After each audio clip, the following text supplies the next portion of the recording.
大地震了后，台南南西真家厝受损害嘅通报要加200件，其中离地震中心1公里外嘅比基里要30户，壁是拢闭开，民众即马唔敢住，拢伫厝外大布棚，也有幼稚园嘅天棚、窗仔门也拢落落来，目前教室嘛无法度上课。安置啊。 民众无用整理厝体，台南南西地区厝大部分是红瓦厝。未开门6点时，强烈地震灾情真严重，也有住户厝顶规个陷落来，各家资讯有差。住户地震了后，也是住伫边仔的细间房间，无去安置中心。有烦恼。你安尼，你暗时安尼困内面，敢困了暗时，因为袂感觉讲安尼惊吓是。 哦，加减嘛。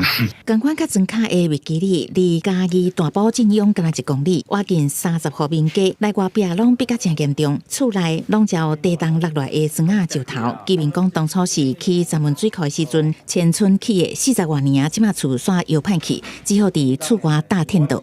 咱是讲一两段倒三工，就看，我看要搁安怎处理，看要搁来电起啊，是安那较好。做细人时咱要搁开这道钱就无通开啦。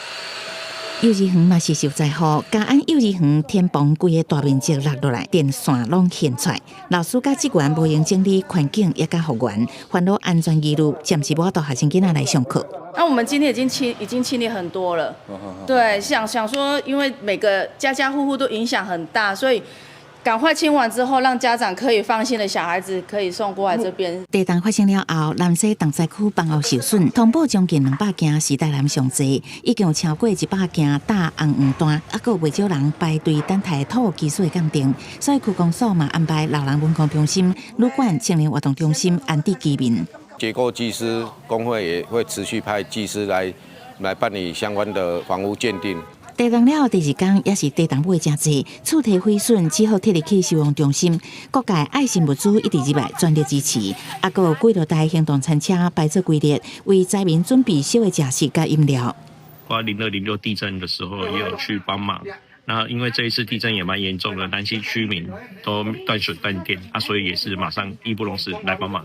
咱们吃泡面呢，好安尼哦。今仔咱也用了这感觉啦。 很甘心，很甘心。因为灾区真侪建物毁损，餐厅嘛受影响，民众无法度煮食，各方的爱心支援解决3顿，胃甲心拢温暖，用行动互因支持甲鼓励，互因重新站起的力量。记者采访报道。